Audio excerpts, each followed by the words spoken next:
Tiempo en las escuelas secundarias se pide esta evaluación para que los chicos puedan realizar actividades físicas. Es como un requisito a inicio de año, cuando empieza la actividad escolar. Se le da un formulario y ese formulario, bueno, el chico lleva una consulta médica donde se lo revise y se complete. Bueno, esto a veces no sucede por diferentes motivos, digamos. No se consigue por ahí un turno, o se traspapela los papeles, o el chico tiene otras prioridades. Bueno, en fin, pasan algunas cosas que hacen que por ahí los chicos no puedan tener el psicofísico al día y no pueden realizar actividad física porque es un requisito de la escuela, así baja del ministerio. Entonces yo hace un tiempo, ya que los docentes me hicieron notar esto, la primera fue la rectora de la escuela, Valentín Mirasol, y bueno, yo hice la propuesta y fui y realicé ahí. Después me habló el amigo Choclo Vázquez. Choclo, sí. Por la UEM, así que fui a la UEM, le hicimos el psicofísico a los chicos que faltaba, y ya la semana que viene voy a la escuela de comercio. Mira qué bien. Así que bueno, colaborando, poniendo granito de arena, entendiendo la importancia, ¿no?, de esta asignatura. Por todo lo que dijeron ahí, no tengo mucho más para agregar. Así que colaborando con eso, Ramón. Y dicho sea de paso, se encuentran algunas patologías de los niños que por ahí Sí. hay que cuidarse, ¿no? Sí. Y por ahí los más jovencitos, los niños, los adolescentes no se dan cuenta, ¿no? Encontré, cuando hice el psicofísico en la escuela Virasoro, encontré un chico de 15 años con presión alta. Que bueno, se le va a hacer los estudios correspondientes. Primero certificar, bueno, cada vez que un chico o cualquier persona va a una consulta médica puede ser que esté algo nervioso, pero no es normal encontrar esa presión así de alta. Así que bueno, se le van a hacer los estudios correspondientes, sobre todo para descartar que no tenga una afección que por ahí esté pasando oculto y que no se le encuentre por ahí ya sea tarde, ¿no? Así que esa también es la finalidad del examen psicofísico, la prevención. En medicina yo siempre le digo lo mismo, lo más importante es prevenir. Primero, porque evitar que una persona se enferme, o si se tiene alguna enfermedad, encontrarle en estadios que se puedan curar. Y segundo, porque es muchísimo más barato. Claro. Ahora que se habla mucho, ¿no?, de la economía y esto de la escasez de recursos que hay, en medicina es mucho más barato prevenir que curar. A ver, Ariel, en todo lo que estábamos hablando, ¿cómo te recibe la gente? La verdad yo admiro, porque en un momento por ahí que está complejo por la política, que es todo el mundo, que si no es negro es blanco, es rojo, la gente la percibe que vos estás más allá de lo que es la política, sino es un trabajo social que venía haciendo, no ahora. Sí, hace mucho tiempo. Ya tenés vieja data de esto, ¿no? Sí. ¿Cómo encontrar en general la salud de la gente? Ahora estuviste en el barrio San Ramón, por Sí. ejemplo. ¿Cómo encontrar la salud de la gente? Y mira, es difícil encontrar una población sana en un momento, sana a grandes rasgos, te digo, en un momento de crisis tan profunda en nuestro país, de crisis económica. ¿Qué nobleza obliga? No comenzó con el gobierno de Javier Milei. Esto es una crisis que viene por lo menos hace 10 años, que atravesó al gobierno de Macri, de Alberto Fernández, que justamente eso hizo también que Javier Milei gane, así que una crisis de larga data. Y ya lo decía Ramón Carrillo, nuestro primer ministro de Salud, que ante las bacterias y los virus como causa de enfermedad son unas pobres causas ante la crisis y la miseria, ¿no? Y hoy por hoy a la gente, sobre todo a la más humilde, le cuesta inclusive tener 2, 3, hasta 4 comidas por día, que es lo que se aconseja y que son las bases, los pilares de la salud, una buena alimentación. Entonces, cuando nos encontramos que es difícil tener una buena alimentación, es mucho más difícil que la gente sea saludable, digamos. Entonces uno se encuentra con problemas relacionados al bajo peso, problemas relacionados a las defensas bajas, infecciones, problemas relacionados a parásitos, y después algunas enfermedades que no están lo suficientemente tratadas por falta de dinero. Es decir, te doy un ejemplo sencillo. Muchas veces la presión alta, y para que esté bien controlada, se necesitan 2 y hasta 3 remedios. Muchas veces la persona puede comprar uno. Entonces hace un tratamiento a media, o si tiene presión y diabetes, a veces elige, trato una o trato a media la otra. Entonces, bueno, eso es lo que se está encontrando, ¿no? En estos operativos de salud, gente por ahí con bajo peso, o gente que por ahí está con obesidad porque no se alimenta bien, y hoy los alimentos más baratos pasan por las harinas, Sí. las comidas refinadas, las comidas rápidas, con mucho edulcorante, y esas patologías que ya te digo que no están bien tratadas por falta de recursos.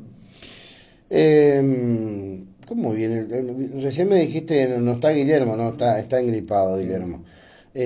¿Cómo viene ese tema? La verdad que veo en el comunicado de la escuela de mis hijos y veo una cantidad de gente que está fumigando y todo. ¿Cómo viene el tema gripal, COVID? Hay de todo Hay con de eso. todo, viene bravo el tema.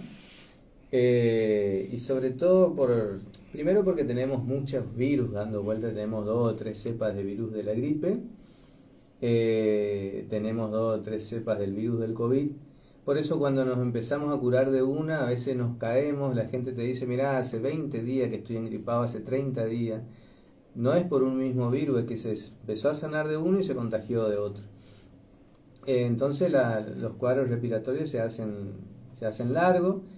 Han disminuido las campañas de vacunación, y todo lo que tenga que ver con la vacunación está directamente relacionado a las campañas, a la promoción. Cuando no se habla de eso, la gente se relaja y se deja de vacunar. Y después hay temas relacionados con una cuestión cultural. Yo creo que si nosotros tuviéramos la cultura por ahí de esta época, cuidarnos un poco más y usar un poco más el barbijo, por ejemplo, tendríamos menos cantidad de infecciones respiratorias. Hoy por hoy tenemos mucha. La mayoría de la gente tiene 1 o 2 semanas por ahí de catarro, de pasarla mal.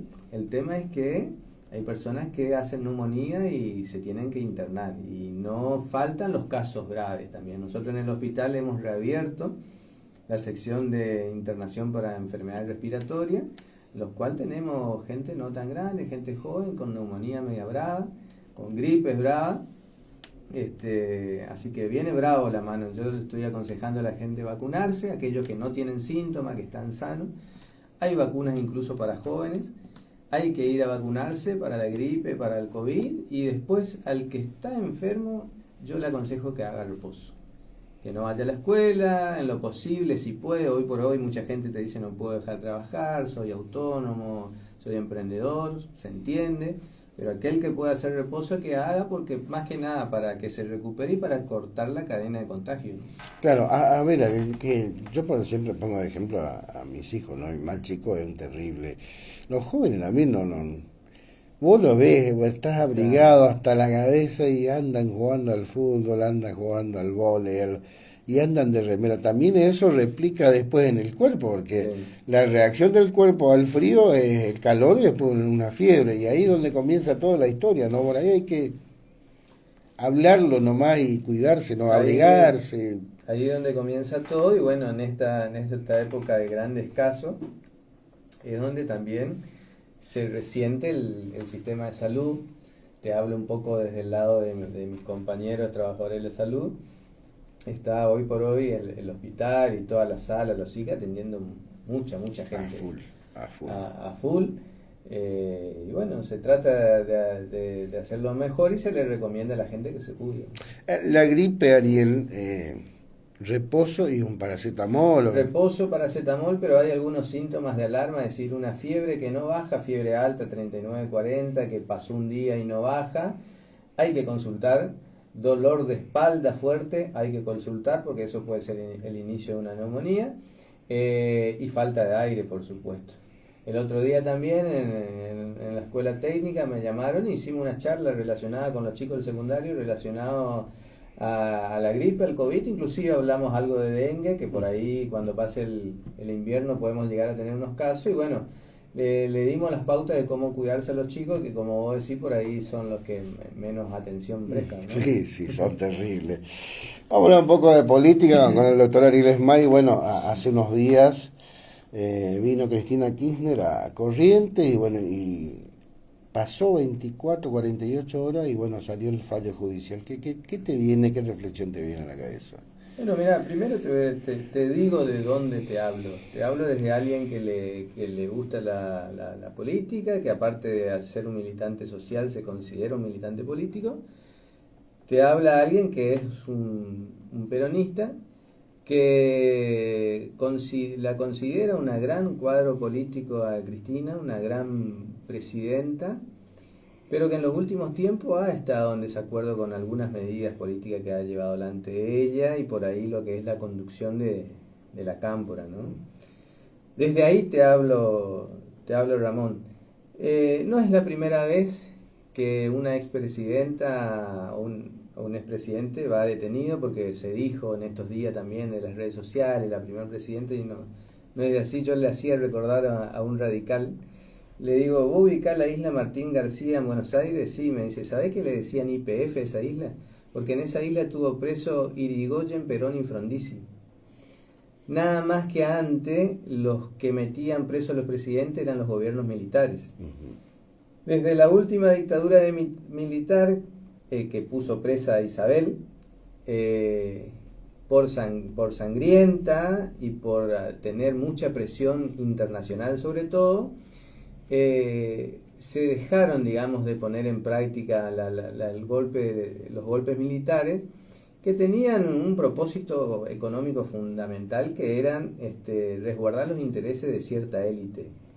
Y cuando hablo de élite, hablo de 10, 15 familias en Argentina, porque no va a faltar el Cadío, el Catre, que tiene un buen auto, una lancha y cree que es una élite. No, acá la élite en este país y en todos los países de Sudamérica pasan por un puñado de familias, que son los que manejan, los que tienen poder, digamos, y los gobiernos militares resguardaban esos intereses siempre en detrimento del pueblo.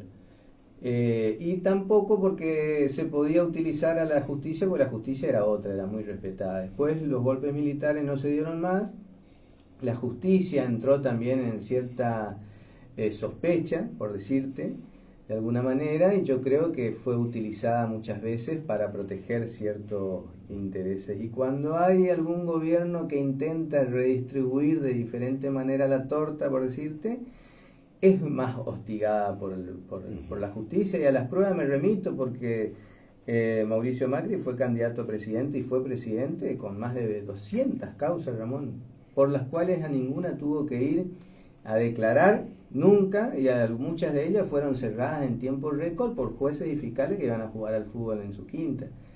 Es decir, yo creo que estas cosas no tienen que hacer reflexionar. Y de alguna manera todos tenemos ideologías, pero hay que a veces tratar de sacarse un poquito y reflexionar, porque uno ve a las claras que el país se vuelve a dividir. Yo te mandé una encuesta hoy a la tarde. Lo estuve viendo.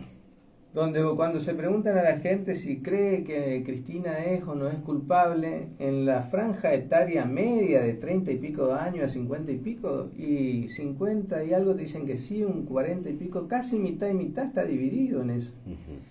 Y a eso que creen que es culpable no hay forma de convencerle que de lo contrario, y a los que creen que es inocente tampoco. Entonces, un país que está tan dividido es imposible que llegue a acuerdos, a consenso, y un país que no tiene un consenso no puede desarrollarse nunca, porque empieza a moverse en péndulo, digamos. Entonces entra un gobierno, hace todo de una manera, termina ese gobierno, viene otro y hace todo. No tenemos consenso básico en educación, en salud, en desarrollo. Y los que perdemos somos nosotros, somos el pueblo, digamos. A estas familias que yo te digo de poder ganan siempre. Entonces tenemos que tratar, hacer lo posible de dejar cierta ideología de lado y reflexionar. ¿Crees que puede pasar eso? Y yo creo que es difícil que pase en este momento, porque a los que nos gusta la política y tenemos aspiraciones, yo creo y quiero creer en las nuevas generaciones, que le tenemos que poner contenido a la política. Le tenemos que poner contenido. ¿Qué quiere decir ponerle contenido? Que tenemos que tener proyectos, que tenemos que tener un horizonte, y que tenemos que lograr que el argentino se una no solamente por el fútbol, por la selección, sino que se una por el país, por la nación, por la patria, Ramón. Si nosotros no tenemos un proyecto de país, va a ser imposible sacar a esto adelante. Y la dirigencia, los políticos, la dirigencia le tienen que dar un contenido. Yo veo ahora muchos dirigentes y de mucha trayectoria que ahora están haciendo videitos de TikTok. Veía uno hoy que entrenaba con la voz de Rocky y que quería ser intendente de una ciudad importante acá de Corrientes. Y digo yo, qué falta de sustancia, qué falta de idea, de proyecto. Bueno, si nosotros no le ponemos contenido a la política se vacía. ¿Y quién va a hablar de proyecto? ¿Quién va a hablar de patria? ¿Quién va a hablar de nación? Va a ser muy difícil. Yo creo que los que aspiramos a tener ciertos lugares, tenemos que darle un poco más de contenido a la política. A los que aspiramos a tener un lugar en la política, ¿estás trabajando para eso, Ariel? Sí, yo trabajo siempre. Yo el trabajo social y el trabajo, muchos dicen, está haciendo política, pero por supuesto que hago política. Todo lo que hacemos algo en la vida pública es político, digamos. Todo lo que es público es político. Yo cuando voy a atender a los barrios hablo de salud y hablo de salud pública, con las virtudes y con los defectos que tiene. Cuando hablamos de educación hablamos de las virtudes y los defectos que tiene hoy por hoy una educación pública. Y me trato de preparar para dar el debate. Yo creo que hay que dar el debate cultural, porque ahora se está hablando de dar la batalla, y vos cuando hablas de batalla, hablas de eliminar al otro, porque una batalla es un término traído de la guerra, digamos, y vos cuando vas a la guerra tenés que eliminar al otro, porque si no el otro te elimina a vos, y nosotros no podemos tener una lógica de hay que eliminar al adversario. Yo tengo que saber convivir con el radical, con el libertario. Yo estoy en la vereda enfrente de los libertarios. Acá en Goya los conozco a todos, soy amigo de algunos de ellos, nos conocemos mucho. Yo tengo que dar el debate con ellos. Y lo tenemos que dar. Hoy están de moda algunas ideas, incluso algunos sectores acá, te diría progresistas, no peronistas, pero progresistas, que hace poco largaron sus propuestas en las redes sociales. Las 2 o 3 primeras propuestas eran sacar impuestos. Y las otras 3 propuestas que le seguían era construir algunas cosas, decir, perfecto, vos querés desfinanciar el municipio, pero a su vez querés construir. ¿Cómo haces? Vos desfinanciás el municipio, pero a su vez querés hacer un hospital municipal, vos rascá un poquito y no tiene pie ni cabeza eso, digamos. Yo creo que está de moda levantar impuestos, pero yo quisiera dar el debate en el sentido contrario, digamos. Es decir, invirtamos, pero conociendo el presupuesto y conociendo para qué querés invertir. ¿Ah? Si vos querés invertir en salud desde el municipio, no tenés que construir nada. Primero que no te corresponde tener un hospital, porque eso es ya ser un segundo y un tercer nivel, le corresponde a la provincia. La salud del municipio, atención primaria de la salud. Lo que vos tenés que reforzar es el grupo humano y todo lo que tenga que ver relacionado a la prevención de enfermedades. Hacer PAP, mucho más PAP en las mujeres, comprarte mamógrafo para hacer mamografías, hacer ecografías mamarias. Ojalá podamos tener para hacer endoscopía para detectar cáncer de colon, eso, todo lo que tenga que ver con prevención y con lo que te pueda dar el presupuesto de un municipio.